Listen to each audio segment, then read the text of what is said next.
advocate for, in particular, our seniors. And it's going to sound lighthearted, but when I say what I'm about to say, my staff around me will probably nod their head, because if there's one thing that I think I will be remembered for when I turn in my swipe card from here for the last time, will be that at the table on a regular basis, no matter what incentives, initiatives, no matter what we're discussing, I always say, how will this impact Aunt Nellie and Uncle Joe? And Aunt Nellie and Uncle Joe, have you heard me say that many times? Everything we do, and you know, I guess at the end of the day, we start with budget prep. There's tremendous ask. Every department brings their needs, and over time and many meetings, you know, it gets, as you saw this year, even with the budget that was brought in, still running a deficit a little bit higher than we would have liked, and had to tuck some money away for uncertain times. But certainly it's not for lack of advocacy on my part, for sure. Amy Yes. Evans. Yes, thank you for that answer, Minister, because our seniors are very vulnerable in Labrador, especially in Northern Labrador, and a 20% increase, if it had taken place in January, or even if it was going to take place now at the end of the budget, would go a long way to helping people have to deal with the Labrador winters. Just moving over to health with my general questions. It was raised in last year's estimates, the lack of capacity for X-ray equipment, the lack of ability to X-ray patients who were seriously injured in the clinics in Northern Labrador. So I was just wondering, has there been any action on that? Thank you, Chair. I just want to pop back. I meant to share when the member was asking about the seniors' benefits, the $10 million in the budget with initiatives under Seniors Health and Wellbeing Plan. There's a number of grants, and I know that the seniors that I represent on the South Coast are certainly aware, and they're calling my constituency office on a regular basis for things like the Aging Well at Home grant, which can help with everything from snow clearing to getting groceries, etc. The caregiver benefit, financial assistance for food and heating, the coastal Labrador piece, and the increase to investments around home repair and home modification. And I just wanted to mention that because the Aging Well at Home grant in particular is one that I've received a lot of feedback on from folks saying, you know, even though it may seem small, this have also gone a long way for us as well.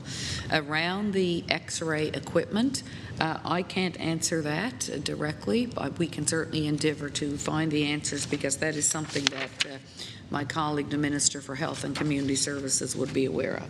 I can look to my folks to see if anybody nobody would know about the X-ray equipment. Thank you, Minister. We're going to move now. Your time is up, MH Evans. MH Brown. Thank you, Chair. Just a general first federal question there. Currently, how many people are employed in the department, and how many vacancies are currently in the department right now? Thank you, Chair. So in Labrador Affairs, we have 33 permanent staff, 27 temporary, and 10 contractual. And so it's about 62 positions that are funded, and we have 2 temporary vacancies and 1 contractual. Thank you, Minister. Thank you, Chair. So right now, out of all those, how many are exclusive to MTAP? So we are actually fully staffed with MTAP, and I'm quite pleased and proud of the work. I'm not saying MTAP's perfect, and I know that you have more than your share of heartburn with MTAP. But when that program came under me in 2023, we had 16 vacancies. We had about $3 million less than we had now, and we were about 6 months sometimes processing applications. Today, we are fully staffed. It's growing. The budget is growing, and unless there's something untoward or something I don't know, we're around 2.5 weeks on processing time. We had some hiccups around transitioning to a new system that was needed. We've got we've also recently moved to Regatta Plaza because we now have the medical transportation and the MITS, which is like the income support. I'm still stuck in old language a lot. And so we've moved, and we have 51 folks that are there. We did have some hiccups with a new system because of a lot of changes that we made around the voucher program and increases to mileage and things like that. And yeah. Perfect. Thank you, Minister.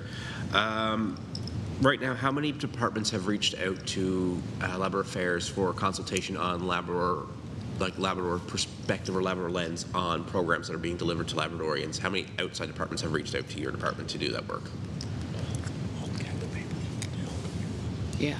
So I wasn't quite sure. You're a little bit low. MHA for Torngat used to be low. I should have my ear pod in, but now she's moved closer to me. If you're wondering what departments we work with on Labrador Matters, it's every single one on a regular basis. Everyone, whether it's your mining issues in Lab West or the challenges with the cost of living in the north, all over. We work with every single department, and we actually have there's two major cabinet committees that papers go through before it reaches cabinet. There's a social economic and an economic, a social policy and an economic policy. Most ministers sit on one or the other. I sit on both. And multiple other cabinet committees, just making sure that there is a Labrador lens on all of the work that we do. Okay, so no department has independently said, well, we're doing this. We want to make sure the program is delivered to, correctly for anything. So no department themselves, I know like cabinet's one thing, but when they're working on the basis of a program, no department actually reaches out and says, we're looking for a Labrador perspective. No one comes to your department saying, we need to make sure that this program actually fits Labrador. Yeah, we do that on a regular basis, yeah. You do that on a regular basis? Okay. Yes, yeah. Perfect, thank you. There was a $850 million was announced for recruitment and retention of teachers and teaching assistants to fill hard-to-fill locations. Did the Department of Education get input from your department on how that money can be spent for recruitment and retention of Labrador roles, given that they are the hardest to fill in the province? Yes, we certainly do, and I chat with my colleague, the education minister, on a regular basis. And in particular, like when I was heading up to the summit, you're going to a place and you're thinking, what do you anticipate what you're going to be asked there? And we constantly remind them of things that are very unique to places like Lab West. You contribute so much through resources, but there's negative impacts socially and economically in your community because of that. And I don't have the list in front of me, but the last time I spoke with the education minister would have been this winter. She outlined a number of incentives that are provided to that area.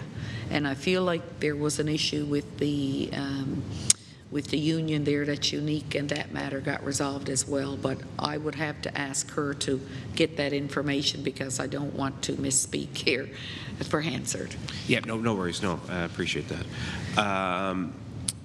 We all are aware of, I guess, of the Quebec travel subsidy for their northern and regions and stuff like that. And I know that I've spoke to you in the past about the departments.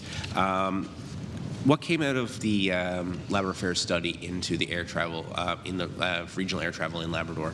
And will there be any improvements or anything coming forward on improving regional air travel after your department's review of it? Thank you for raising that. It was a very huge, it was a growing issue that really escalated over the summer months, and it was a difficult time, I think, for all of us. There's no doubt that we have an air access issue in Labrador with one airline there with a monopoly, I guess, and what happened was they seemed to not have enough aircraft for months, so people that desperately needed to travel for a period couldn't even get a flight, and I think all MHAs in Labrador were dealing with that, and I was certainly dealing with it at a really ramped up level. And then we had an air affordability issue. So there was a number of things that we did through the Department of Labrador Affairs, in addition to sitting down down with the airline company, presenting to the Competition Bureau, working a lot with Goose Bay Air Corp, who was also in turn working with LabWest. They have received, I don't have the figures in front of me, but I've been speaking with TCAR on a number of occasions, and again just as recent as last week, and they've given some money to Goose Bay Air Corp, and I believe there is a second amount of money coming, and it's allowing them to look at possibly enticing another airline into the region. A part of the study that was done looked at where there may be space right now for additional routes where there's gaps and things like that. So that whole work is unfolding, and I don't know if TCAR estimates have happened yet or not. I should as a government house leader, but certainly we're continuing to push that. We know that while we heard when we were in LabWest in February that there had been some progress and some improvements, and there was some cheaper fares that if booked well in advance could now be accessed, and some of the issue with flight availability seems to be addressed, but I wouldn't be comfortable in saying that we're there where we need to be yet, so we continue to keep that file top of mind. Perfect. Thank you, Minister. The announcement for the 10-bed Addictions Recovery Center that's gone to RFP. Will Labrador Affairs also be reviewing that proposal to make sure that it's culturally and relevant to Labrador, given its location and the reason for its, I guess, the reason for having it? Make sure that it is culturally and relevant to Labradorians' needs. Thank you, Chair. We're certainly a part of all those conversations that happen. We know the need is there, and we endeavour always to look through the Indigenous and cultural lens as well now with all of the work that we do. Even with the new school that's coming to Cartwright, there will be a beautiful cultural aspect to that, like we've not seen with the other schools that we've built. So certainly aware of your housing needs. It's been a long road for you as the rep for that area, I know, and you've been a good advocate. We've got, there's proposals that are in the system now. There's commitments that have been made by the provincial government. I know there's proposals into the federal government, and there's some commitments that we've made in this budget, and we'll continue to try and move LabWest to a better place in regard to their housing needs, because the one thing that I saw in spades from the summit is that things are about to get much, much busier around the mining, and we know that there's going to be, that means an increase for housing. It was refreshing for me to hear, I'm drawing a blank on his name, the new guy, tall guy, you know, mining companies that stepped up on the panel that said we have a role to play as well. We cannot leave all of the funding gaps and deficits in those communities for the federal or provincial government or the municipal government to fix, but that they would be willing to invest as well. So we'll continue to have a seat at that table, and I'll continue to bring those concerns forward to the rest of my colleagues at the cabinet table.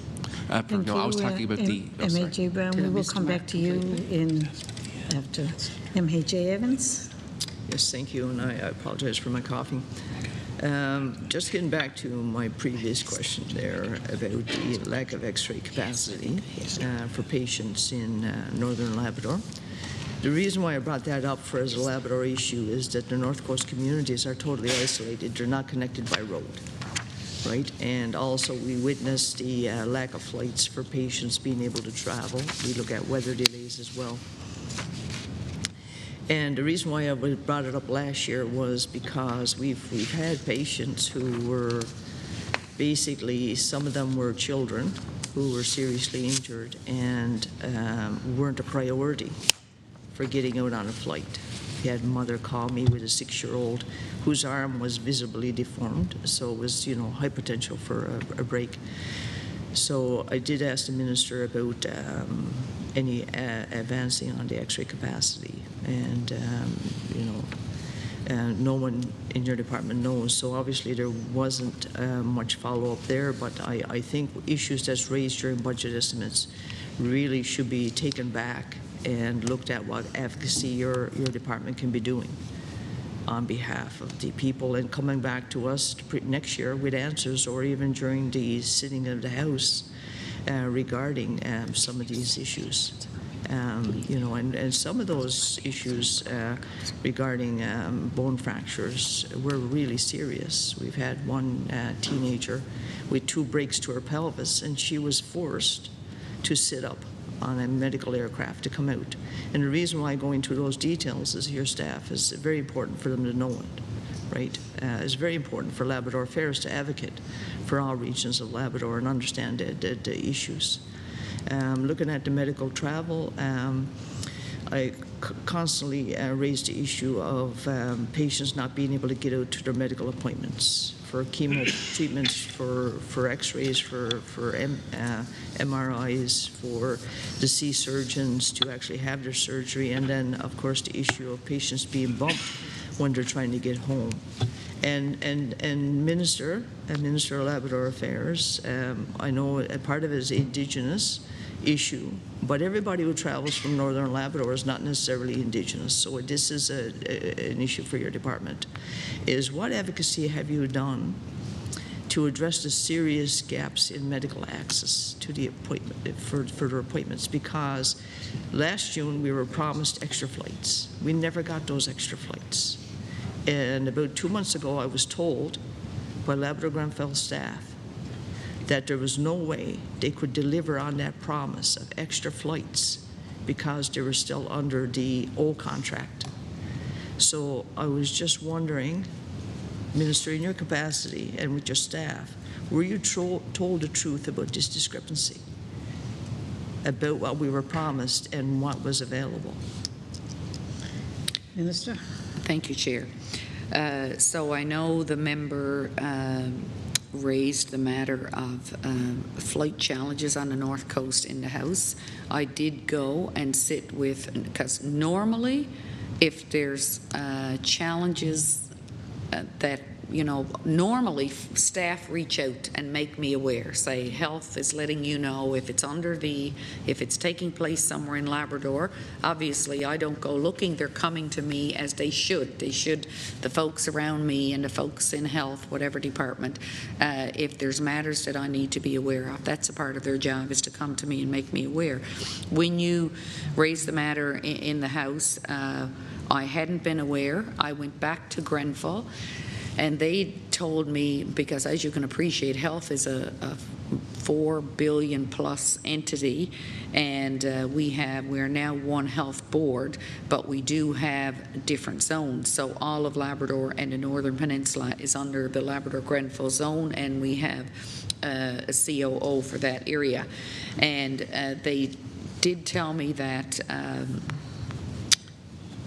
sorry, the phone is ringing here, crazy all morning. They did tell me that they had there were some challenges, and that they had changed the how folks were made aware going to the airport, and how folks would fly out, because sometimes people would show up on the day off, and there was a number of really down in operations, and I don't want to misspeak, and in terms of people missing very important appointments at that time, I can only tell the member, because I have to be honest myself on this side, at that time when I answered in the House, and I know the member posted a video clip and things, I was being very honest and sincere that what I was told by officials is that they were not aware, and I was just truly honestly passing on what I had been told. I know that was disheartening for the member who had been working with Lab Grenfell again and again and again to bring those matters forward. What I also want to say to the member is, and I can't speak right off the cuff to what's in the contract. I've seen the contract before that, you know, goes through public procurement, works through with Health and Community Services. I can endeavour to get that. I also want to say that in particular, in the area that you represent, the airline is, you know, more than 50% owned by the Nunatsiavut government and Innu Nation. And I don't know, because I know you carry a big lift, if they are if they are aware that the airline that they own, that there's challenges with the people that they want the best service for. Because I do know when you have these terrible circumstances like you just outlined specific, that it's pretty tough when you're in an isolated area. And in Fort O, we have a road connection, but we've just had recently a number of scenarios, even with a road, where search and rescue have had to come in again and again. Just last week, a young woman with her thumb that was just completely taken off, and thanks to search and rescue and a fast trip to the health science, her thumb was able to be, put back on. A businesswoman in my area.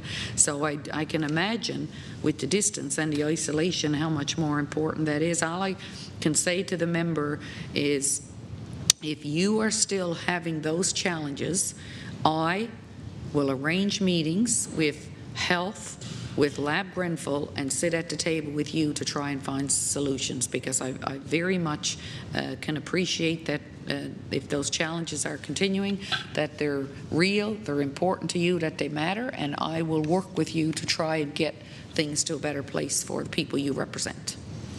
Yes, MHA Evans. Yes, thank you, Minister, for your answer. And just to clarify a couple of things, this is not question period. It sounds like anyone listening would think, okay, is this extended question period? It's not. We get one chance at estimates to talk about what's in the budget and to identify the needs and where the budget is not meeting the needs of the regions. So that's why these questions are so important. It's important also where you have your staff here. Your staff. And the single issue, the single reason for Labrador Affairs was originally to be an advocate, to understand, to be able to work with different departments to make sure that those gaps are addressed, and to also talk about the social, geographic, and uniqueness of Labrador and the different regions in Labrador. So I'm not here to ask questions as in question periods, so I don't want anyone to misunderstand that. Also, too, is the airline is not responsible for patient travel. The Labrador-Grenfell region and the Provincial Health Authority is responsible for patient travel in my district. They can't get in their cars and drive to Goose Bay or to St. John's. They cannot do that. And what's happening now is the constant bumping. And we commonly call it the slang, bumping. And what that means is not that you got reservations and you're bumped off the flight. You got an appointment out in St. John's. It could be for surgery, it could be pre-surgery, it could be something to do with cancer. You got that appointment. And the day you're supposed to travel, you can't travel. And I've raised it many times. And for me, budget estimates. I've gone through budget estimates. I've been elected now 6 years. And I go through the line questions. But in actual fact, with Labrador Affairs, and I told my colleague who's here for the first time watching budget, Labrador Affairs budget estimates is different. It's because I'm questioning your role as advocacy, to understand. And then to have the question last year about the x-ray, and then for no one in your department to be able to relate to that, is you need to take it back. These issues, the member of the third party asked questions about advocacy, yes. But like, say, for example, patients being bumped off, not being able to get out to their appointments, or so afraid of being stuck in Goose Bay that they don't go to their appointments, and just failing their health. And I raise it. I raise it with the health staff. I raise it with the Provincial Health Authority. I raise it with Labrador Grenfell Region. So the role of advocacy for influencing how much money gets spent where, like, say, for example, medical flights, is obviously no one from the health department has reached out to your department. It's a failing of them. They should be availing of your department to say, the MHA for Torngat is raising these issues. Is there more we should be doing? Like, what was in last year's budget compared to this year's budget? What do you need this year so patients can actually access health care. That's a right in the province of Newfoundland and Labrador. MHA Evans, your time is expired. Okay. Minister, do you want to respond to that first? Yes. If I Go could, ahead. please, and I thank the member, and the member says we're not in question period and we're in estimates. I referenced those things because, as you said, when we come into Labrador Affairs estimates, we don't ever seem to get to the line by line, but we cover basically the entire provincial government, and I do feel a need to acknowledge the good work that the people do at Labrador Affairs. It's not easy work. Many things with Labrador, I think it's the best land, but it's also a very challenging land, and the staff do stay on top of things pretty good in my mind. So I do want to toss a bouquet to the staff. And as my grandmother would say, you can't let perfect be the enemy of the good. They can be on top of the 99, but if there's one they're not recalling here right now, I wouldn't toss them out for that. I also want to say, in my final comment to the member, on your concern about health and the people you represent in Labrador and flights, I can only offer to convene a meeting at the highest table with you as I did last fall. I am available to work with you on that matter. I would very much be interested in trying to help you get the folks that you represent in those isolated communities to a better level of service than what they have now. And that's all I can do is offer. Thank you, Minister. MHA Brown. Thank you. Returning to my, I guess, my last question as well. I know you mentioned housing, which is great, thank you. But I was asking about the 10-bed treatment center, and I was making sure that there's an RFP gone out for that. I want to make sure is Labrador Affairs been consulted about that, and will they be reviewing the RFP for that addictions treatment center to make sure it's culturally relevant for Labradorians? Minister. Staff is around me, and I know I have at my level, but it's also important at the DM level, the ADM, the director, because it keeps everything flowing. But everybody's nodding that we've been consulted and had input into that. Sorry if I missed a boat. No worries. No, I appreciate that. Thank you. No. I guess moving on to MTAP now. Is there still work progressing on reviewing MTAP and implementing the improvements required? 100%. Absolutely. Yeah. Perfect. All right. Is MTAP working towards a 100% paid flight system, or will there still continue to be a copay for medical travel, or are you working towards a 100% paid travel for patients? You're not talking about the voucher program. I'm talking about the voucher program. Pardon me? I am talking about the voucher program. So the voucher program, we continue with 100% of the first $1,000 up front. Is that what? I'm wondering if you're going to eliminate that and have it 100% all the time paid. Okay, I see what you mean, going forward beyond the first 1,000. Yes, Well, into we the are future. continually reviewing it.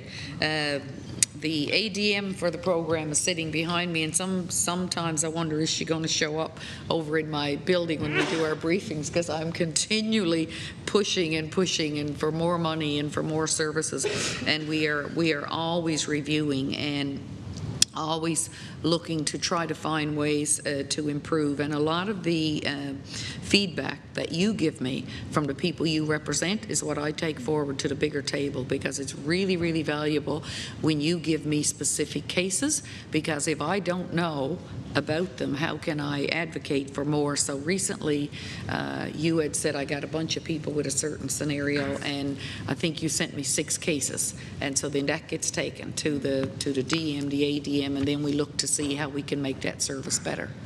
Perfect. Thank you. I know there's a large increase of people requiring multiple trips monthly. I know diabetic eye injections, macular degeneration. There's a lot of these cases now popping up especially it's very common in seniors. Is there any way to probably set up a program or anything to make their requests easier instead of having to fill out the same forms constantly for the same thing when they're given like a year treatment. There seems to be a lot of issues with that kind of stuff for people having to travel for services that are not available in Labrador, but there's people that have to make multiple trips a year. Another is cancer patients do have a pretty regular schedule of traveling out to St. John's. These patients seem to have a growing frustration of how they're filling out the forms and how they're working through the system, and it seems to be very bulky. Is there any work to like streamline the system for people like who have to go every on the third Friday of every month or the sixth Friday of every month, or the third or fourth Friday of every month? Because that's what we're seeing in our office, and these people are growing very frustrated about how they're having to fill out their forms, wait, and like this. It seems to be a very red tape filled system. So we're certainly looking at those types of things. When the program came under Labrador Affairs, initially there was 2 long, busy applications, and I could try to picture again Aunt Nellie and Uncle Joe trying to manage that from their kitchen table. And so we did take the 2 applications and we reduced them down to 1. We put them online. I heard from folks in your area that trying to put a signature, you can fill out online, but then you got to try and find a printer. So those are all things that we are working through right now, and we've had the conversation many times at our table. In particular, the exact scenario you just mentioned, someone knows that they have to go the 3rd Tuesday of every month for 6 months for treatment or something. How do we make that process better? Because we are managing provincial taxpayers' dollars, we always have to have a certain level of accountability, but we're trying to balance that and do a dance with certainly making it better for the people that we serve, and often those are elderly and seniors and things like that. And so those conversations are happening right now. There would, even if we can get to a better place, which I'm hopeful we can, each trip that they would go, there would still need to be something to show that they went for that appointment. We've tried with the voucher program, and I'm thinking in particular of your area, some of your folk that you represent would have thousands of dollars tied up because maybe they were entitled to insurance, and the insurance would only give them a little bit of money back. So what we did with the voucher program was said, forget insurance, whatever they're entitled to, we'll sort that later. We'll give them 100% of the first $1,000, and then if we find out they're entitled to a couple $100, we'll manage that piece after. So the points that you raised today we'll take away and we'll pull them from Hansard, and we'll look at that to see how we can continue to make improvements there. Thank you, Minister. Right now, another thing is we're getting a lot of feedback from people applying for MTAP that they're having difficulties with, especially specialists' offices. A lot of them don't understand MTAP, and a lot of them are very difficult to get the correct notes, especially with the correct wording about, especially with escorts, medical escorts, and things like that. And a lot of them, the specialist office we deal with, they get frustrated because we're calling saying, can you provide a letter? This person has to travel out. They need to use MTAP. Has there been any work at MTAP to, I guess, send any information or education to some of these physicians or specialties offices so that they understand what MTAP is and why people are applying for it? We've gotten one doctor that just basically said, I don't care, and refused to send a letter to the patient. They just actually said, we don't care. Yeah. So this is a growing thing that we're seeing in our office. Has there been any work or anything from your office to make the healthcare system understand what MTAP is and why people are applying for it?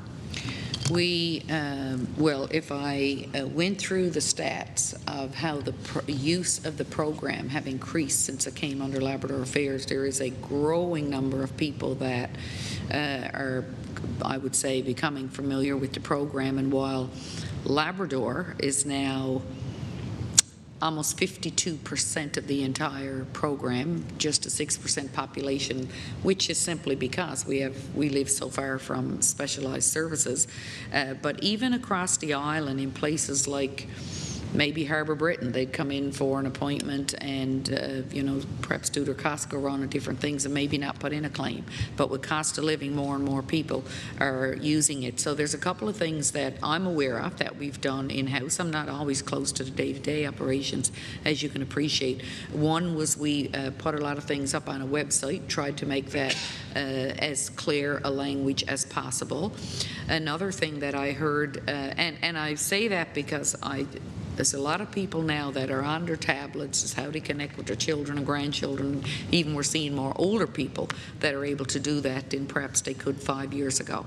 Another thing that I was aware of through my own constituency is folks would apply for MTAP reimbursement and be really, really frustrated if a month later they received an envelope or something back saying you're missing this and this. So now and I was out on site, I'm pointing that way because it used to be Major's Path.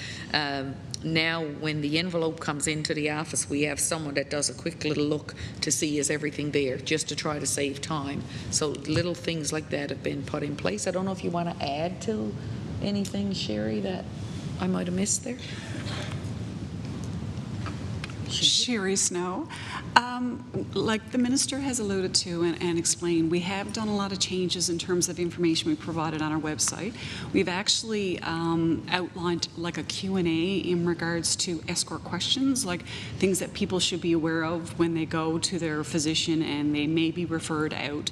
In terms of how they can actually have the paperwork and everything lined up. We've also provided an escort template which they can actually bring to their doctor's office, or the doctor can actually look at online and from there write out the medical note right then and there. We've also have made some changes in terms of what we're accepting for medical escorts.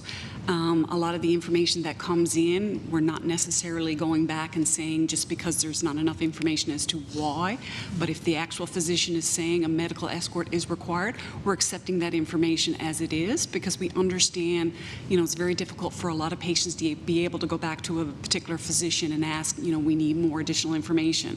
My manager as well has taken on a lot of duties that go above and beyond what his actual requirements are, and reaching out to the actual physicians on behalf of many of our patients that apply to MTAP and ask those questions so we can get those particular answers rather than having to put it back on the patient.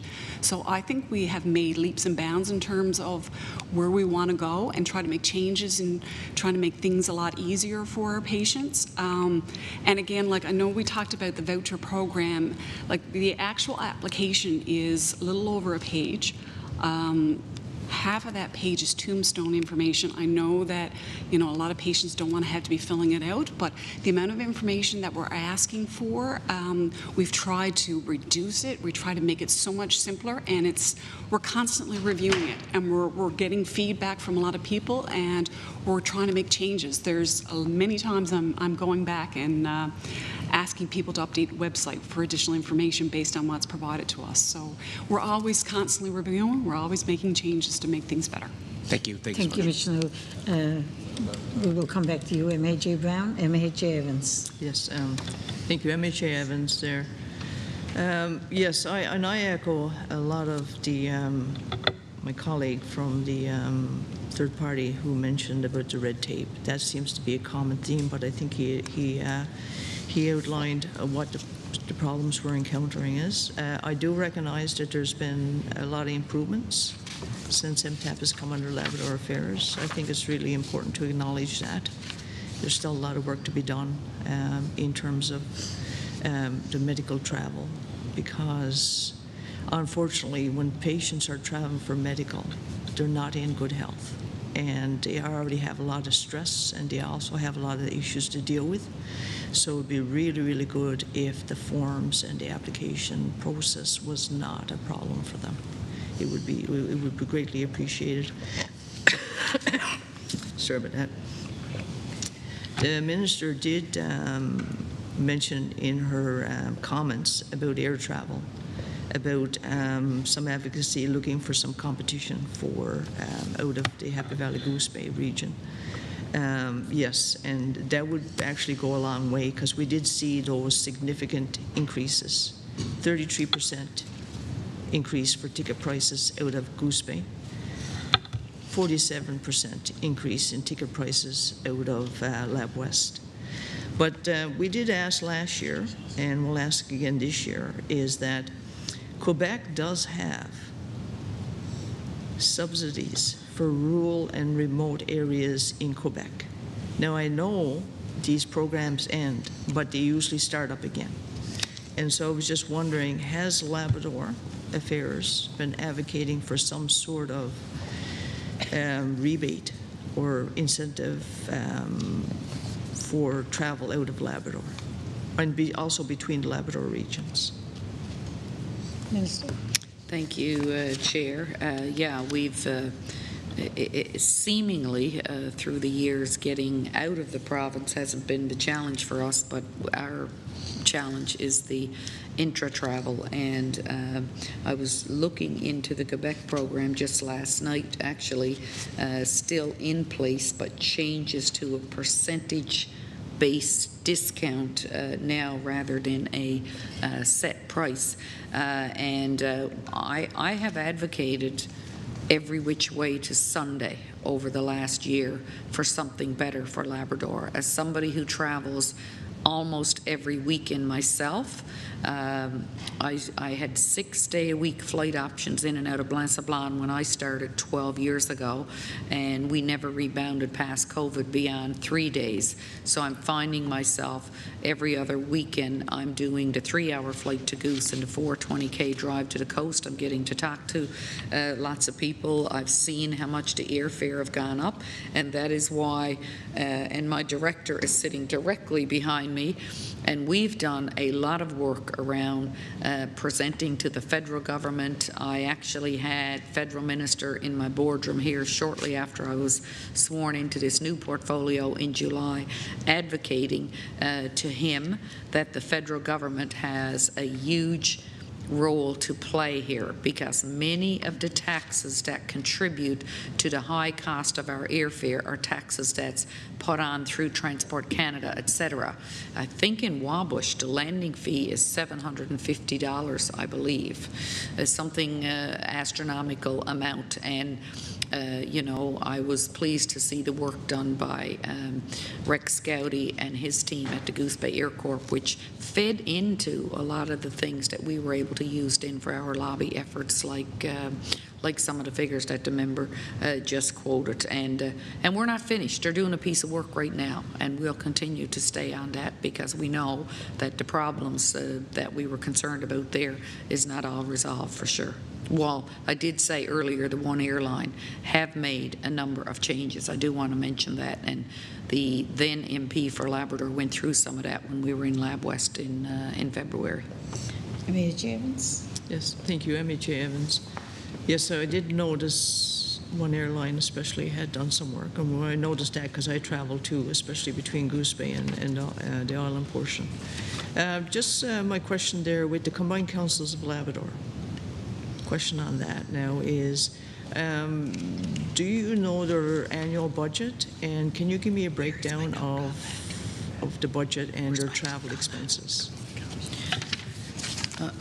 I'm looking for my note, but I think I should know it off the cuff. But so Combined Councils was born out of necessity, I would say, from your neck of the woods back in over 50 years ago, I guess, somewhere around 50. I did have a note on that, but it's not right in front of me here.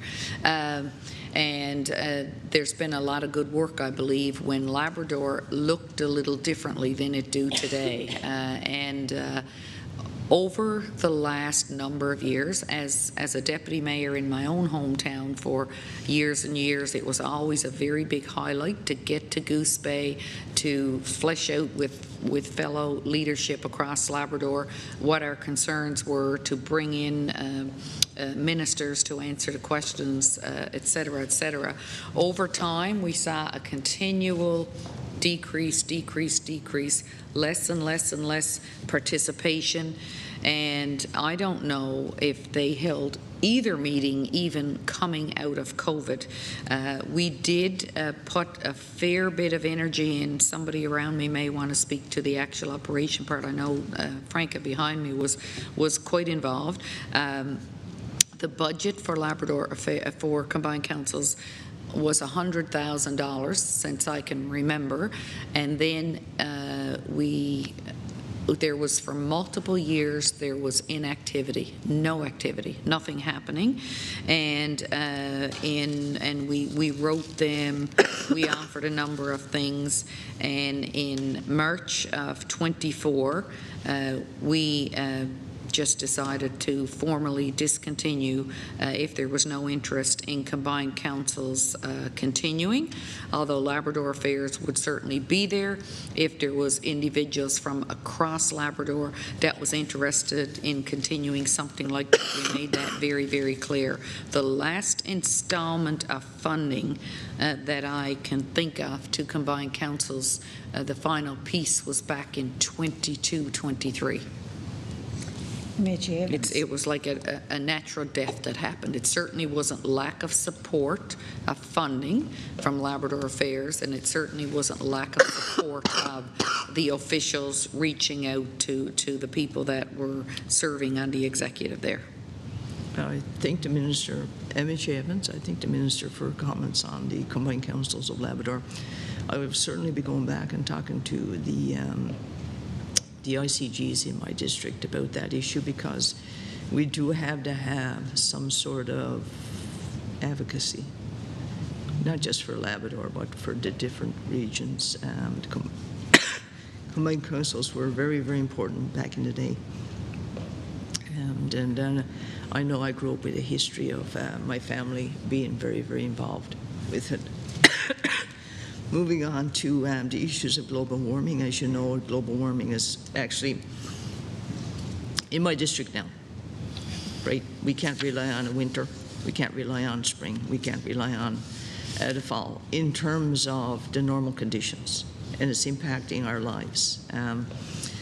So in 2024 estimates, you acknowledge as a result of global warming, sea ice is thinning and latent forming in northern Labrador. So has there been any monies allocated in this budget to plan and move the snowmobile trails, which is our highway, to more land-based areas and for bridges to be installed so that we can continue to use the trails for travel? Minister. Thank you, Chair, and I thank the member for the question. Very important file that we do work on here in Labrador Affairs, and certainly aware that the changing conditions is having an impact. We've built a really good relationship, and when I say we, I'm saying the collective we, the staff at the office in Goose Bay in particular, with the Anunnakis and our partners in the Inuit community governments in those communities. We know that they have far more valuable knowledge and, you know, closer to the ground. And just recently, a month ago, Franca, maybe, we had, pardon me? Sorry, March. March, we had all of the leadership from Torngat, from your district, that was brought into Goose Bay, and we had a good, fulsome discussion around what the concerns are. Many of the things that you just highlighted. You would recall that in last year's budget, I was successful in getting an extra $3 million, I believe it was. We bought 3 new groomers because the leadership that you represent was telling us we're not even getting enough ice to run our big, heavy groomers anymore. So we did that, and we got funding for a number of shelters. Our actual budget, our annual operating budget, we increased that to $611,000, recognizing higher fuel cost. We wanted to increase the wages for staff that was hired by the service providers. Some of the communities you represent, we had challenges with keeping staff there. Obviously, we're competing with places like Boise's Bay wages, and so we were really pleased to do partnership with Smart Ice in Nain. I think your hometown was another area that we had some challenges, but And now that I am also the minister responsible for climate change, the synergies are there, and so as we work to maintain the 750 kilometres of groomed trail, I'm also working with northern ministers across Canada, a larger conversation, and we're hosting the forum the end of May in Goose Bay with ministers from northern areas in Canada. And all of this is with I can't overstate how big the lens is on isolated communities and on Indigenous communities, and how do we do a workaround with the impacts of climate change continuing to grow to ensure that places like Nunatsiavut, like North Coast, like Natwashish continue to have that winter trail. So there is a lot of conversations happening around the augmenting the Indigenous knowledge for safe ice travel to the new technology, et cetera, et cetera. And we will do our best to be there for those communities as that need continues to change and increase. Thank you, Minister. We're going to move now to MHA Brown again. Thank you. I guess for a quick follow-up on to MTAP here. Right now, I guess there's some access like with that. Is there any with like health records? Is there any interest in MTAP moving into the ability that people wouldn't have to send letters or anything like that about their medical travel or anything like that, where if the health authority is moving towards a more digital-based system, is there any way that MTAP would also move in that same direction so that MTAP would know that their patients have appointments outside of the region, and that is just more or less as simple of sending in a form or a basic form or anything like that to get their travel, instead of making, I guess, patients wait for letters in the mail and things like that? Because right now, I could do it. My daughter has to go to St. John's every August to see an endocrinologist, and we get a letter in the mail with our appointment, but we know it's coming. But some people are given appointments on a Monday, and the letter actually shows up after they're back from their appointment, because sometimes it's it could be last minute, or they got squeezed in somewhere with the MRI machine or anything like that. So is there any way to move to a more digital-based appointment system, so that way we don't have patients fretting trying to get these papers and these letters to MTAP to cover their costs? Thank you, Chair. For clarity, are you referring to the letters that come from MTAP or the letters from the doctors, the various physicians? From the doctors, from the physicians, and the booking clinic at the Health Science. It's all sent in the mail, and they also refuse to email or fax these letters. They will only send it in the mail. So there's a number, I can even speak as an MHA, there's a number of challenges that we've had, in particular people I represent, in dealing with St. Anthony, or different doctors have different styles, and it's a little bit challenging for us to overreach and I guess to tell a physician how to run their practice or what to do. But you did mention this to me before, and maybe we can send a letter out to all of the physicians to say we would encourage you to do this or something. I don't know if there's more that we can do, because I understand what you're saying. In 2025 and in places far away like Labrador, we shouldn't be depending on snail mail. I'm with you there. So if there is a way that we can take our creative collective minds and see if we can get to a better place, or something we could look at. Perfect, thanks. Yeah, no, absolutely, because we've had incidences where we spoke with the booking office at the Health Science Center, and they say they only mail it out, and they refuse to fax it or email it, and they say they only send it in the mail. And there's times where individuals who would have absolutely been able to get a voucher end up having to pay for their ticket themselves because they had no letters or nothing. All they had was a phone call that they knew that the doctor made the booking, and there was nothing that they could provide to MTAP to show that they were going. So they ended up taking the other route, where they ended up putting it on their credit card or asking for someone to put it on their credit card for them, fly out and then try to straighten it up when they got back. And and like I said, in 2025 we should be able to be a bit more digital. That would be my, I guess, my final question here on this section. Thank you. You're done for this section. All right, it's just about 10:30, so we're going to take a break now for 10 minutes, and we will come back in 10 minutes and start again, conclude the morning session. Thank you.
we're back to get back started again, so we're going to MHA Evans.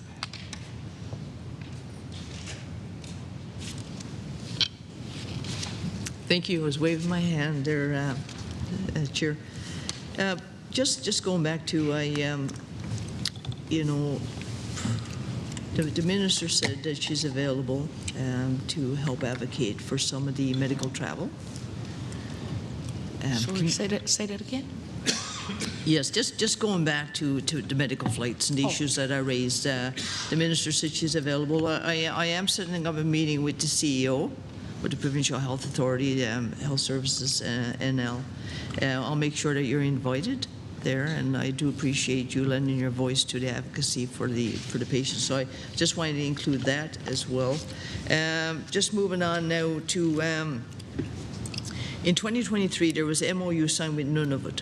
Our province signed that. And just looking at the MOU,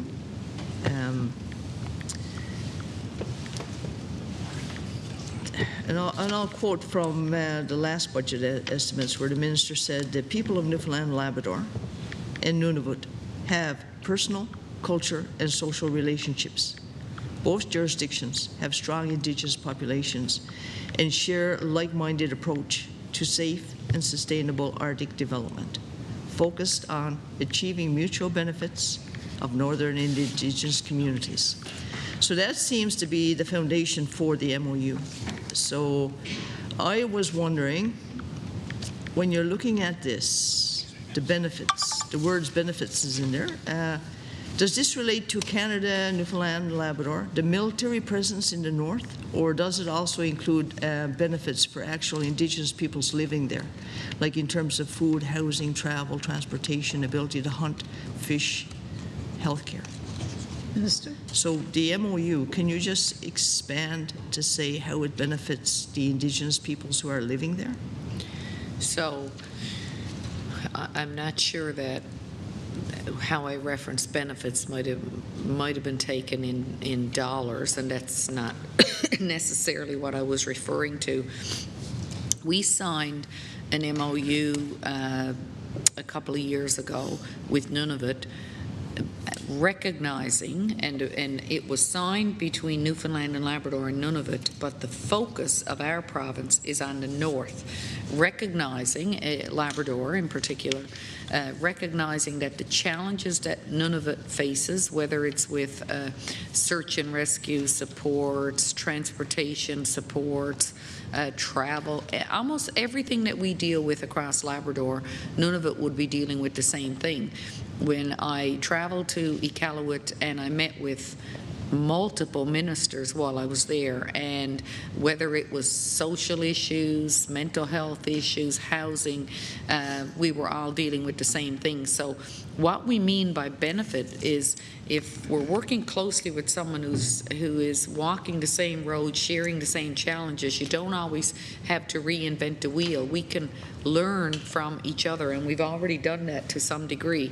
And so we'll have people, hopefully from Nunavut, that attends our Northern Ministers Development Forum that's taking place in Goose Bay later in May. So it wasn't about actual benefit, and I know you referenced Indigenous groups, so like Torngat has their own government, Nunatsiavut, and they do their annual budget and things like that from Ottawa, Innu Nation with an agreement in principle and so forth with the 5 groups around the province. So I wasn't referring to that, and I'm sorry if I made a comment that I don't know if that was misleading, but I think that's fair to say, right? We're talking about benefits and how we can benefit from the shared knowledge and challenges and things like that across the 2 northern regions. Okay. MHA No. Evans. Yes, MHA Evans. No, because like I said, it's in Hansard, you know, when the questions was asked and the information about the MOU, and it does say focus on achieving mutual benefits for Northern Indigenous communities, which is why I asked the question. I also bring attention to Natan Obed, the president of ITK, the largest Indigenous organization that represents all the Inuit across Nunavut. And he calls, when he was looking at the, you know, just looking at the Arctic now, And, you know, we got the States, we got Russia, we got Canada, all basically sort of jockeying for position to ensure that Arctic sovereignty is protected. And Natan Obed, the president of ITK, says he's calling for Inuit to be included, involved when it comes to plans to protect Arctic sovereignty.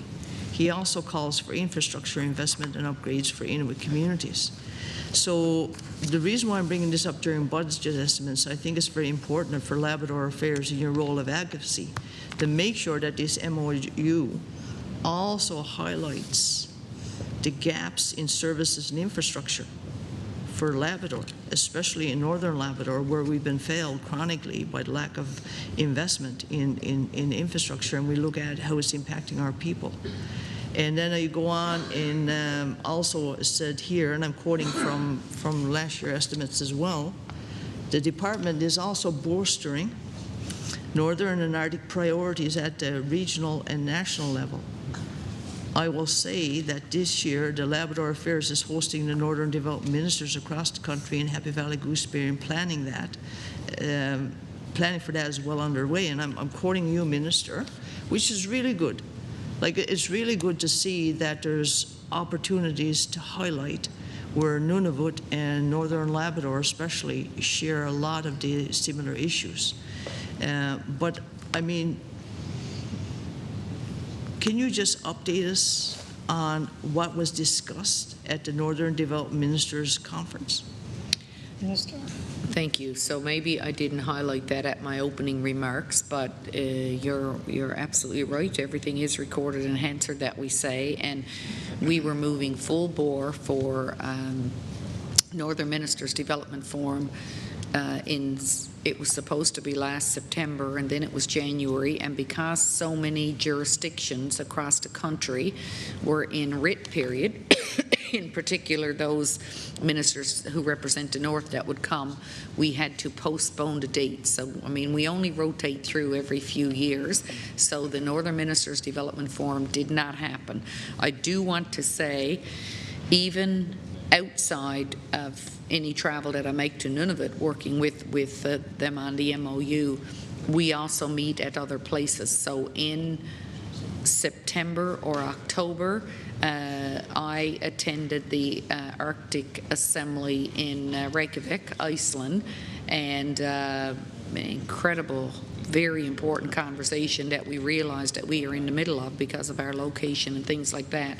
And so I've met multiple times with the Premier of Nunavut, who is an incredible individual, and we last met in the fall. Premier PJ Agiakak and myself and his officials and my officials while we were in Iceland, and very much of the conversation was around the geopolitical unrest, Arctic sovereignty, some of our shared challenges, and I guess around benefits in terms of how we can work together on economic benefits, how we can work together to try and ensure protection for both of our regions.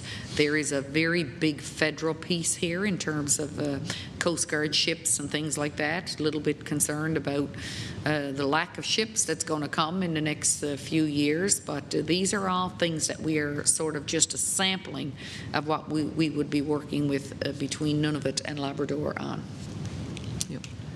And Michie Evans, thank you, Minister, for your response. And like just go back to the quote again from Hansard. The department is also boosting Northern and Arctic priorities at the regional and national level.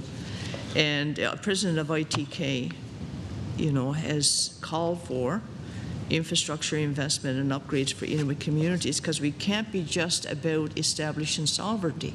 Oh, this belongs to Canada because the Inuit are there. When the Inuit, you know, and we've had MPs from Nunavut who've actually went out and did tours of their communities and were traumatized by the housing conditions up in Nunavut. But in actual fact, we had the federal housing advocate come to communities in my district, and she said that she has nightmares from what she's seen. She, you know, and I like saying it because it's a word I struggle to pronounce, abominable. I'm getting good at it now, so it's not as funny. but she called the conditions in Northern Labrador abominable. So, like, I would like to see, as the MHA for Torngat Mountains, and as the critic for Labrador Affairs, and a person who advocates for all of Labrador, and I'm sure the member from the third party will agree with me, is these MOUs have to also benefit the Indigenous peoples. And that's what the president of ITK is calling for, right? And he does say that Inuit has to be involved and included. So my next question is, have your department included and involved the two Indigenous groups of Northern Labrador, Nunatsiavut, and the Innu Nation with any of this discussion, especially when it comes for the, the conference that has been rescheduled? You don't have an opportunity now to include them. So I was just wondering, are they going to be invited as well? Minister. So a couple of things. When you mention the housing, we would be familiar with the housing challenges, and that's why, as a provincial government, we put $12 million into Nunatsiavut toward housing in the last budget, and just last week we put another $3 million, so that's $15 million.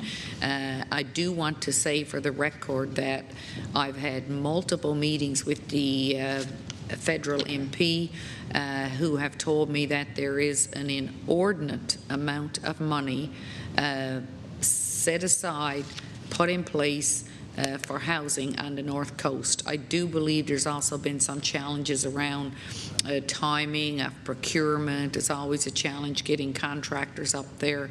I mean, I would encourage the member to perhaps reach out. We're in a bit of a writ period, but the former MP is still around, because she did tell me, and I don't have a figure in front of me, but the federal government had committed significantly recognizing and appreciating the housing challenges on the North Coast. Regarding ITK, President Obed have never reached out to me since we started on this MOU process. I've not ever seen a piece of correspondence outlining concern or anything like that. I'm just saying that in case my staff saw something, but most of it trickles up to me. With regard to who we are working with across Labrador, recognizing the diversity of the three Indigenous groups and the industrial in the west and Lake Melville, the central, and all of the different unique challenges there. We include everybody in the work that we are doing. So when I referenced earlier the Inuit community government, the work that we are doing on maintaining the 750 kilometers of groomed trail, we work really closely with them. When we go north, we request meetings with the governments. We don't go into an area without letting them know that we're coming, etc. So certainly from our part and where we sit, we will work hard to develop a positive and maintain a positive relationship. I will say that since I sat here in estimates last year, I am not currently the provincial minister responsible for Indigenous affairs. That would be my colleague, Minister Reid, who himself have also been to Nunavut and met with the ministers there as well. When you're in these communities, whether it's Nunavut or whether it's Labrador in the north, predominantly we recognize that we are dealing with Indigenous peoples. Thank you, Minister. Your time has expired. MHA Brown, did you have any further questions? Nothing for this sub-head. All right. MHA Evans, do you have more questions for this round? Yep. Thank you, MHA Evans. Just going back and revisiting the minister's comments, the $12 million for housing. I thought that was $12 million announced in the budget, but in actual fact, it was going to be spread over several budget years. This year, $3 million of the $12 million was going to be spent. I did not see $12 million spent in my district last year. I did not. As for the $3 million this year, it's earmarked for, and this is a budget issue, which is why I bring it up in estimates, is that since I got elected in 2019, there was houses vacant with Newfoundland Labrador Housing in Nain and Hopedale, where we had a huge housing crisis because the houses weren't maintained and repaired and put back into circulation. There was one of the houses, I drove around with somebody from the Safe House in Nain, a strong woman advocate, looking at the houses. There was one house there that was vacant for 10 years that could have been used to house families, Newfoundland Labrador housing. And I know that's directed towards Newfoundland Labrador housing, but as a Labrador advocate, it's been a huge issue that's been raised. So the $3 million that's going to be spent this year is going to be just to try to do some repairs for the chronic neglect. You know, and I'm not going to apologize for how harsh my words sound, because if issues were addressed for Labrador, all of Labrador, in terms of medical transportation, in terms of housing, in terms of food costs, and it's not just my district that's suffering with the cost of food, is if we weren't in such a crisis, my words wouldn't have to be so harsh. I'd love to be able to sit here and thank you for all the work that's been done. That's not taken away from your advocacy. I'm not discouraging you from advocating. But I'm here, and I said the same thing last year in estimates. The whole point of Labrador Affairs was to advocate, to make sure the Minister, the Department of Finance, understood the issues in Labrador when it comes to not just infrastructure, but things like air ambulance. When you look at the cost of being able to heat your house, the issues in CSSD has been contributed to the huge cost for food and housing. A part of your role, part of your budget that pays your salary is about making sure you advocate. And I'm not taking away from your advocacy, but the whole point of myself and the member from the third party here to be able to raise these issues about what we see in the 2025 budget and what we raised in the 2024 budget is that we want to make sure the gaps are being addressed, because the people in Labrador have the same rights to access supports and infrastructure and services as like the people on the island. So that's so important to me, and which is why I'm raising it. It's not because I'm a negative person. It's not because I like to pick out things to complain about. Where I can, I try to make sure that people are being recognized for the amount of work that they're doing. So that's just so important. I also just want to go back to the pre-feasibility study. And just looking at that now, I mean, we finally got approval. Money is allotted in the budget for the pre-feasibility study. It was announced. The next year, the same amount was announced. The third year, it was announced again. So it's really, really glad that the work has been done. But I wonder, where is the report? I raised it in question period. I raised it during petitions. So with that money that was allotted in the budgets, where's the pre-feasibility study now? Because every year that planning doesn't go ahead is a loss of another year of budget where money could be allocated to actually start some work. So I was just wondering, where's the pre-feasibility study? And I know the minister is going to say we put it out to the Indigenous groups for comment and consultation, but that was about a year ago. I don't think any study in the province of Newfoundland and Labrador has been given to somebody or groups and have a whole year where they've taken it and we haven't heard back from it. And the reason why I'm bringing that up is because the people, the residents in Northern Labrador want to see the report.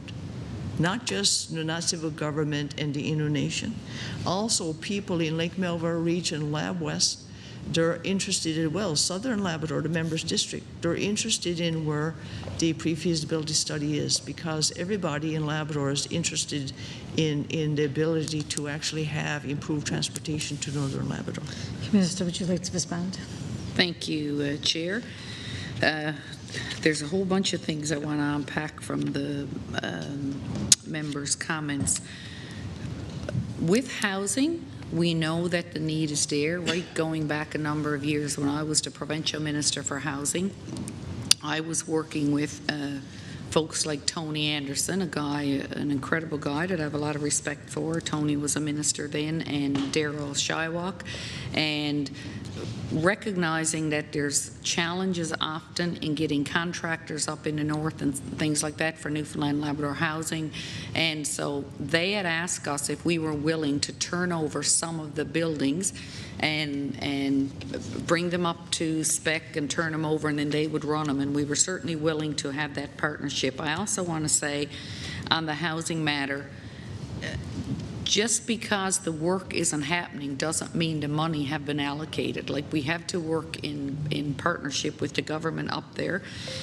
And I feel in this moment I would be remiss if I didn't acknowledge the really incredible work that the Nunatsiavut government does. So in Newfoundland and Labrador, we have one only Indigenous group that has self-government. And I do follow things that happen with Nunatsiavut, and it was incredible just to see them pass their last budget for Torngat of over $400 million. And when I'm not saying the issues that the minister isn't raising isn't real, but when I travel through all of those little tiny communities, I see incredible work that Nunatsiavut have done with beautiful buildings, with health services, multiple layers of education services for their people. And we're seeing beautiful success stories coming out of the north, and the fire halls and the recreation facilities, and there's so many positive things. And I'm having this conversation because of a couple of youth that recently approached me and talked about this, that there is positive things there. So I did want to toss a bouquet. In terms of the provincial government, even in light of self-government, we're still putting a lot of money in. It's not all neglect. CSSD is up there in every community just as often as in every community. We do spend $18 million to provide the provincial ferry services, and I'm just touching on a couple of things there. Around the pre-feasibility study, there's nobody that wants to see that advance more than me.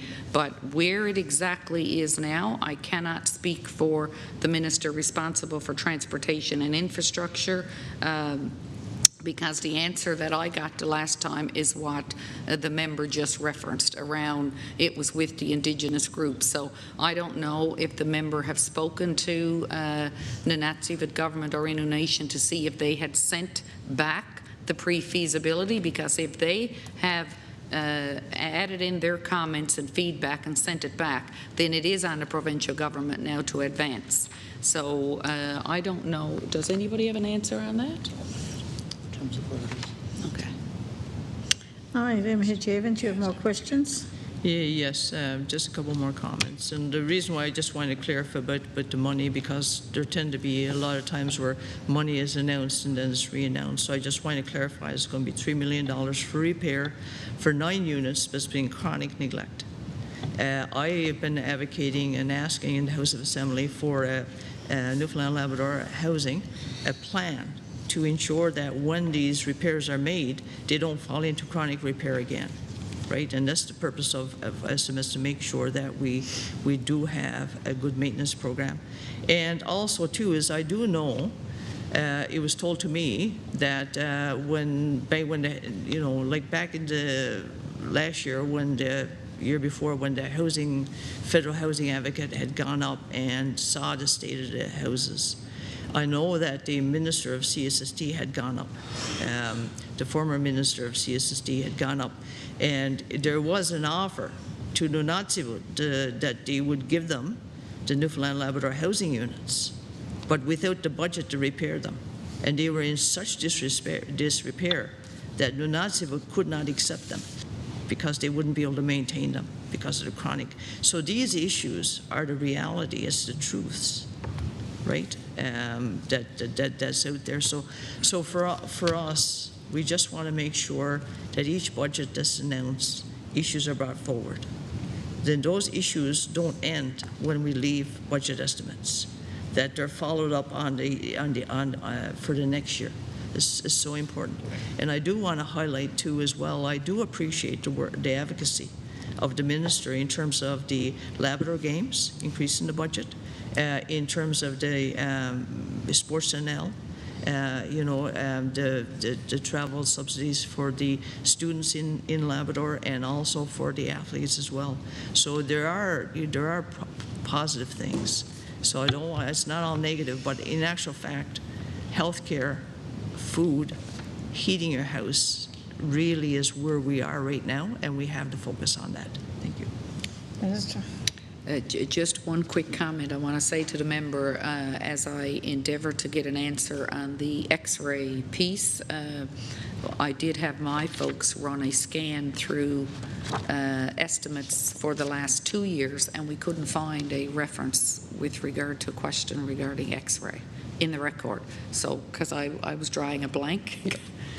It's in Hansard. It's in Hansard? It's in Hansard for the last budget estimates, which is why I brought it up in this estimates. Okay, I Yep. did ask staff, they didn't And my see it, colleague but- was the first one to raise it, and it was raised because of the serious incidents that happened.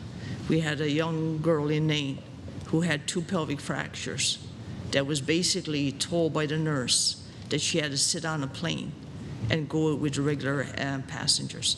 We've had children who've had bone injuries, you know what I mean? So there's been issues. So yep, it's and actually I was looking at it. So like I question it because in your role as advocacy for health, for housing, right? So Yeah, I'm endeavouring to get, and I'm just saying, I obviously didn't read it, but I was told they couldn't find it, but was certainly, I have already, on break, reached out and left a voicemail for the COO for Labrador Grenfell. Did that myself. Any further questions, MHA Evans? we do have some line items. 2.1.01 Labrador Affairs. This is the next one. That's the next set. Okay, next. Okay. So you're finished with questions for this section? Yes, I think we are. All right, here, no further questions. I ask the clerk to call the headings, please. 1.1.01 Executive and Support Services. Shall 1.1.01 carry? All those in favor? All those against? Carried. All right, I ask the clerk to call the next set of subheadings. 2.1.01 to 2.1.02 inclusive Labrador Affairs. 2.1.01 to 2.1.02. We will start the next round of questions. MHJ Evans. Yes, I do. Just looking at 2.1.01, there are some cuts to grants and subsidies, that line item there. I was just wondering, just for clarification, was that resulting from the end of the 2024 Winter Games? The grants and subsidies decreased. A grant for the Labrador Winter Games operating fund has been removed. So what happens with the Winter Games, held every 3 years, used to be $500,000, and as you know, Premier Fury did commit to an extra $250 last year, so we've got extra money to work with, and that's hopefully to have some good work going out into regions, North Coast, South Coast, West, in the lead up to the games, and that's well underway with the board that's in place and an individual hired. And then there's always a $50,000 holdback for getting the report done, the final audit and things like that by the board. So that's what the difference that you're seeing there. Okay. How much funding was dispersed via the Labrador Sports Travel and the school subsidy? And how much was allocated for the upcoming budget? Can you just ask that again, please? How much funding was dispersed through the Labrador Sports Travel and the school sports subsidy? And how much is allocated in the upcoming budget? We do have it here. So the full amount was how it was dispersed. Yeah, so the full amount of $830,000 was dispersed. Our current budget is $830,000, $430,000 for application-based travel, and $400,000 for school sport. How many, thank you, Minister MHA Evans, how many individuals as well as teams receive subsidies for sports travel? Yeah, we have it here. Yeah, we do. 195 individuals. I did have that right in front of me. Do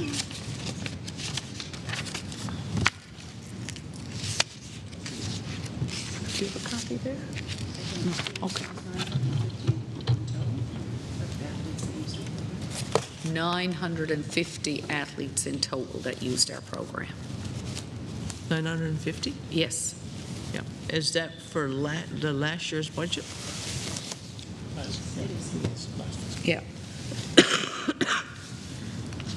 So this is a significant increase then? Yeah. Okay. I was just wondering, too, is how are the individuals and teams allotted the money, like in terms of applying? Like, what's the criteria for who gets funding and who actually gets turned down for funding? I'm going to let the director who deals with this directly into the Goose Bay office because it's so important. I don't want to miss anything. Just wave. Yes, so we're application-based. Every team is eligible for one team subsidy, and athletes can have four individual subsidies. And then if they make a provincial team, they get an additional 2 subsidies. We don't turn down people unless they've gone past the subsidies. So anyone who's MHA Evans, anyone who's traveling for an event outside their community can apply for the travel Absolutely, subsidy? as they're under 18 or Special Olympians. Under 18 or Special Olympics. Okay, thank you. So I think you already answered my next question was how many teams or athletes were denied funding? You said no one's denied funding unless they use up Unless they've used the program previously. Just a reminder to state your name at every time, so for recording purposes, just so when they have it recorded right, correctly. MHA Evans? Yes, MHA Evans. Just looking at the hub, the Happy Valley Goose Bay Hub, the budget in 2024 committed $30 million to the project, and the timeline was for basically the tender to go in the fall of 2024, and then completion would probably be 18 months beyond that. So can we just get a little update on those timelines? I found my sport sheet. So I just go back for a moment. I do want to put on the record that one of the great things that we did with the Labrador Sport Travel Subsidy last year was recognizing that if you live, for example, on the south coast, you get paid per kilometre to get to the nearest airport, but that there was a disadvantage with isolated communities in the north coast.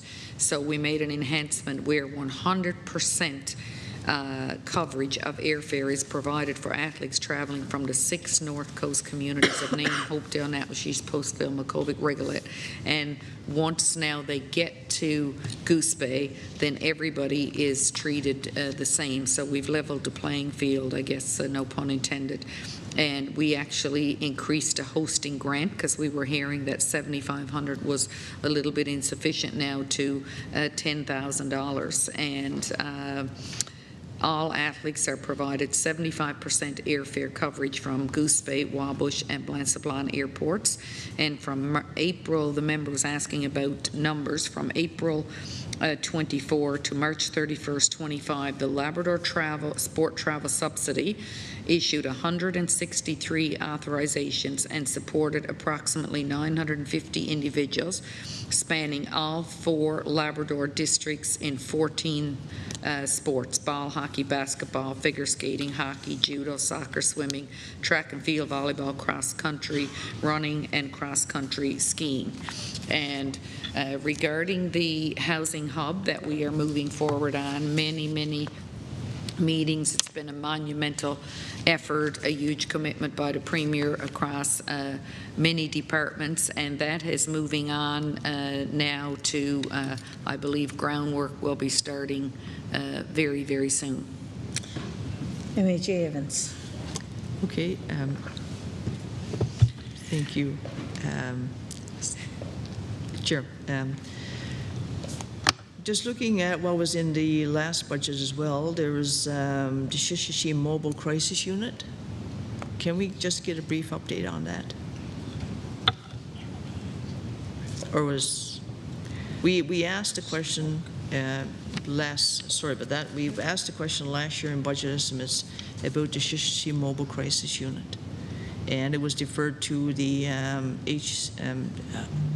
Health Community Department. Services. Yeah, but I was just wondering now, can you just provide us with an update, what you know in terms of your advocacy for the timelines for getting this?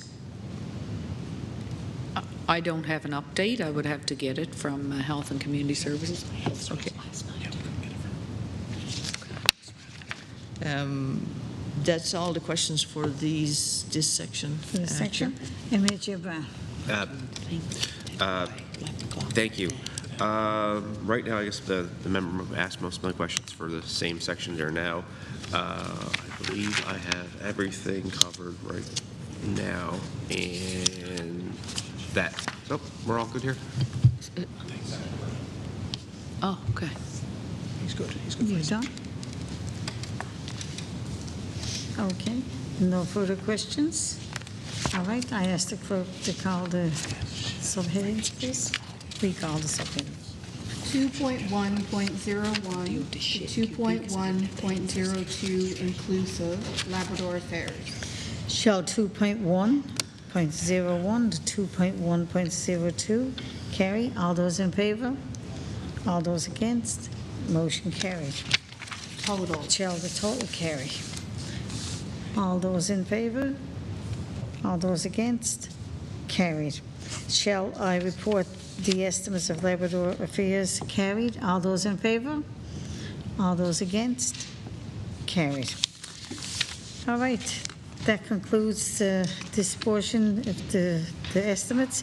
I want to thank the department, the minister, and all her staff for attending, especially the clerk. This is her first official, Jenny is her first official on her own doing the estimates. So thank you very much for. I also want to mention that the next meeting is going to be tomorrow, April the 10th. And before we conclude, I'm going to ask members if they'd like to conclude and say some closing remarks. Sure, we haven't done sections 2.1.02, That's medical what we just transportation. did. We were on the first, we were on 1.1. 2.1.01. Yeah, I called both sections. I mean, there's only two sections, 1.1.01, and then the next section I called was 2.1.01 to 2.2.02. We can certainly take some further questions if we 3 have hours too. any further questions, but both of them was included in the second round when I announced the thing. But if you have any further questions, I'm sure the minister will be only happy to answer them. Okay. Yes, Chair, that mistake was on my part then. I thought I think last year we did it by sections, Labrador Affairs and then the MTAP. That's what I just called. Yeah. But anyway, go ahead if Yeah. you have any questions. Yes, so thank you. Just looking at section 2.1.02, medical transportation programs, has there been any consideration regarding the eligibility for amputees within the MTAP program for prosthetics? Now, last year, it was raised by my colleague, actually, and there was some confusion on this topic, and I remember it went back and forth between my colleague and the minister about the belief that due to the prosthetics not being covered by MCP, amputees would not be able to access MTAP, even for the fitting for the prosthetics. So just wondering, would the minister be able to provide an update on that? Yeah, so I don't think it was confusion, but certainly what happened is there was a need and there is a need. The numbers around the province I don't believe are big, but they're really, really important that we ensure that where we need to, we can support people to access those very important life-changing services. And so with the medical transportation program, the way that program is set up since back in 1998 is it's for individuals to access specialized services, and those are outlined under MCP. And so the member for Lab West had a scenario last year, had a constituent he was advocating for, and we were having a barrier because they would not be coming to access specialized services, but we recognized there was a need, there was a high cost to getting here for those prosthetics. And so the Premier himself made a commitment here on the floor of the House that anybody with those challenges, we would endeavor to help. And at that time, we referred back to Health and Community Services to help. But it's also something that we are now looking at under MTAP to see if it would better fit here, because we recognize, I don't know if it was a gap, but somewhere between the parameters of this program and the services in health, people like the MHA for Lab West was having challenges finding answers to his scenario for his constituent. Yes, thank you. So your MHA Evans, so what I take away from that is that you are looking at ways for it to travel to be included under MTAP. And I think that was the problem last year, where it wasn't under MCP. They couldn't access through MTAP. So that's a positive thing. How many requests were received under MTAP that were denied funding?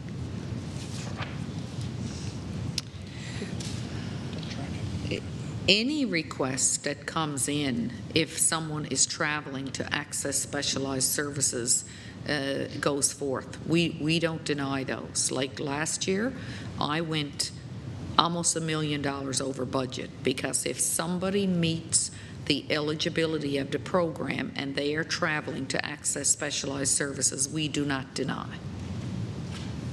Sometimes, I'll give you an example. You might have somebody that's going to a dentist or something like that that might not qualify, but if somebody is, even if there's a child that needs dental surgery, it mightn't even quite line up with the program, but we will make the effort to. I'm thinking about Central, where we did something, and I shouldn't be giving specific cases here, but. No, MHA Evans. Thank the Minister for your comment, your answer there. Looking at the income support medical travel, which is a different program than MTAP, what's the total amount of funding provided under ISMT? Can you ask that question again? The income support medical travel, ISMT. Yeah. What's the total amount of funding provided through this program for 2024-25? 6.4 million. 6.4 million. 6.4. MHAs. Yeah. So, and the requests that have come in under the medical transportation, MITS we're now calling it, exceed 12,000 for 24-25. The requests have remained relatively stable year over year, but the program has observed an average increase of 6% in cost of service delivery per request.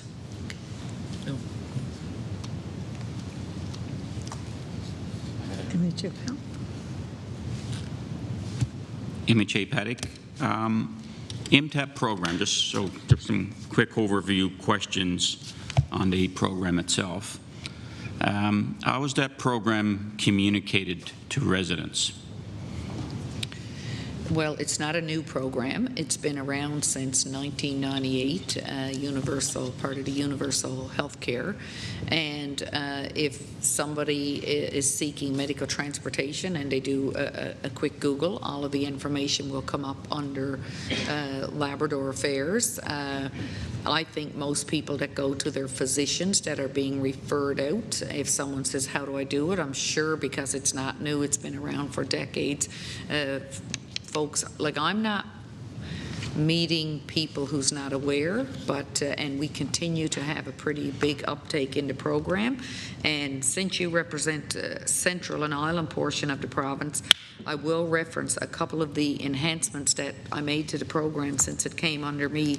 We used to have a $400 deductible on the island, And we actually removed that back in 2023 for residents of island health zones traveling out of province for specialized care. And the assistance rates for Lab Grenfell zone have been extended to include residents to island health zones who need to travel out of province for specialized medical care. Medical services. And also we provided enhancements to, for example, the overnight. We increased that from $150 per night within the province to increased it to $150 within the province and $175 per night outside the province. We increased the mileage reimbursement rate for private vehicle use from 20 cents to 25 cents for patients who drive over 4,000 kilometers. And I'm probably not hitting it all, but I just want to mention that because one of the things I've noticed since the program come under me is folks on the island in more rural parts, we're seeing a bigger uptake there as well. Right, and that comes back to my point with regards to how the program is communicated, MHA Paddock, by the way. You know, and I'm continuing to push this program every time I'm in a small community. We have a digital divide, and not a lot of the seniors are able to pick up and Google. Some of that is internet and cell phone access in some of our rural communities, and that's particularly when we're talking about marginalized population.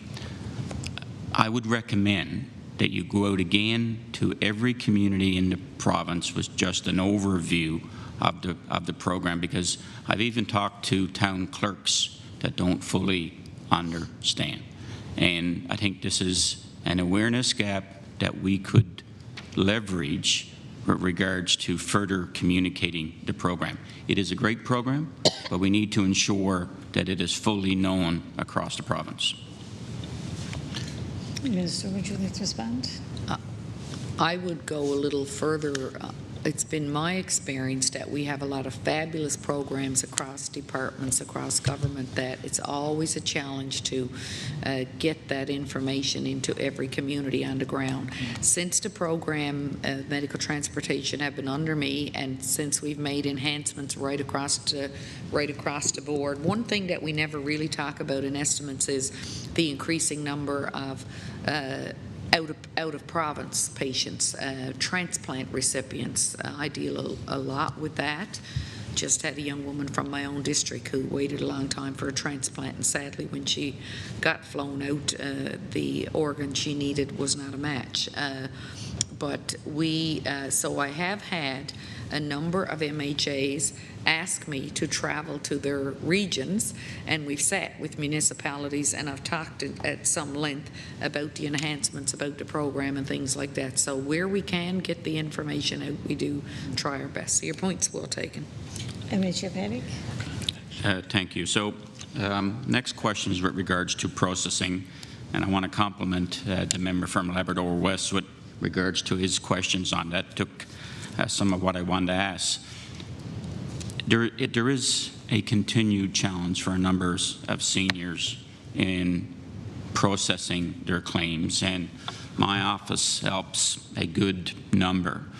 Have you had any engagement with MTAP, with the seniors advocate, with regards to how we continue to refine the program to probably look at it in a way, keep it simple with regards to processing? Thank you, Chair. Absolutely. We meet with the seniors advocate on a regular basis. She's various portfolios that I've held. She's been in my boardroom. She has a mandate. I think it's really important that we have the seniors advocate. She's out and about in the province, hears different concerns, and she certainly is on the ball with the things that she hears whatever department they fall in, she brings them back. And when she does her report, she includes the things that you've heard, like in particular what you've referenced around medical transportation. And then often we're happy to be able to go back to her and say, as we continue to review the program and where possible make improvements, these are some of the matters that you've raised before that we are now able to address. So we've had ongoing correspondence and things like that. One of the things we did do as a result of a number of, like I would say, predominantly seniors questioning and things like that, is we put together a fact sheet to try and make it easier for people to get answers to some of the questions that they had. MHA Paddock. Yeah, so, and then with regards to program review, so it was indicated that there's a regular review that is conducted. Does the program, I guess, go through a more formalized review? And if so, how often, and who participates? I can only speak to, with clarity, the program came under me in budget 23 and with some extra funding at that time, and we did a very deep dive in-house in the program to see where we could best stretch that money, where we would get the best return, where we would have the best impact for folks on the ground, for the user. In addition to that, I spoke to it a number of times here in the House. I invited every MHA to come and sit with me, because the 40 seats in here represent the 530,000 people in the province, and I wanted, and if you're rural in particular, I know that you get a gamut of everything coming through your office, because in the run of a day, I could write a book on the things that I deal with in my own constituency office, which is a really super busy, active office. And so we gave MHAs an opportunity to come and sit down and bring the concerns forward. And all of that was considered as we move forward making changes. MHA Paddock, do you have any more? If I may, I guess, ask a question here, since there's still got time on the clock with regards to advocacy, with regards to public policy on Labrador affairs. And that is, you know, it is a challenge with some public policy, because for some public policy, it is much easier to execute and partake in an urban setting. In a rural setting, it becomes a challenge.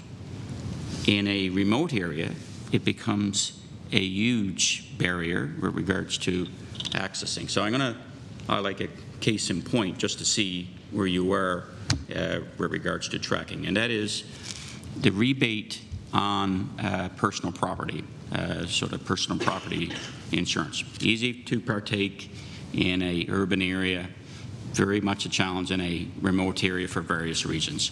Are you tracking Labrador Affairs, the participation in that rebate for Labrador residents?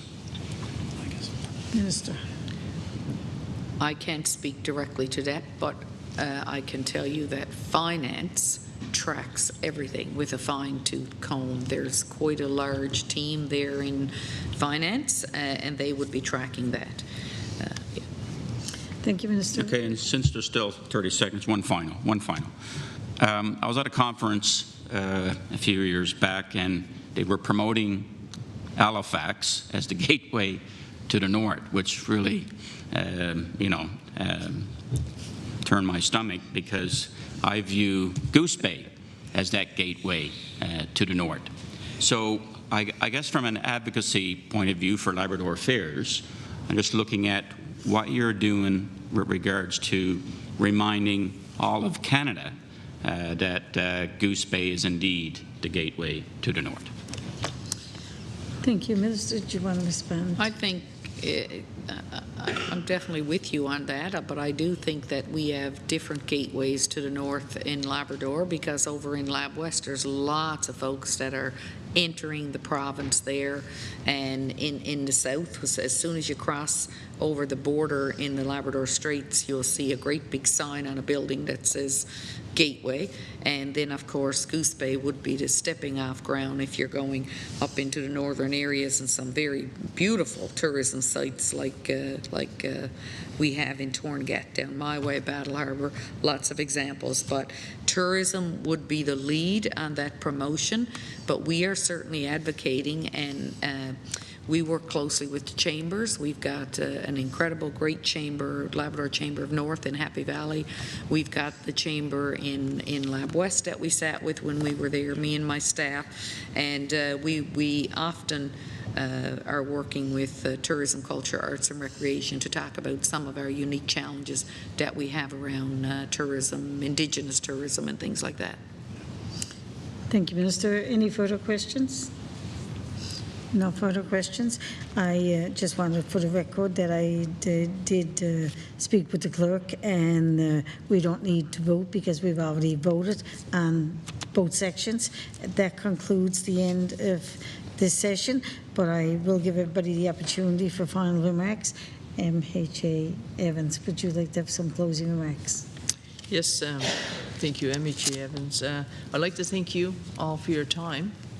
And like I said, the questions is not a reflection on your, the amount of work that you've done. I don't want you to be discouraged by the questions that we've raised. The purpose of raising them is to ensure that Labrador Affairs is living up to its mandate and is being an advocate for not only, like the geographical differences between the island and Labrador, but also a lot of the social issues that are raised that come up that sometimes people struggle with because of the isolation and the remoteness. Labrador is very, very remote. We saw that during COVID. So like the importance of your role can't be overstated here. So I do want to recognize that, and I don't want anyone to be discouraged by our comments, our questions, and sometimes the harshness of the comments there. It's only because it's a reflection of the huge gaps in services that a lot of people in Labrador face. And that's sort of like a reinforcement for Labrador Affairs. Thank you. Thank you. MHA Brown.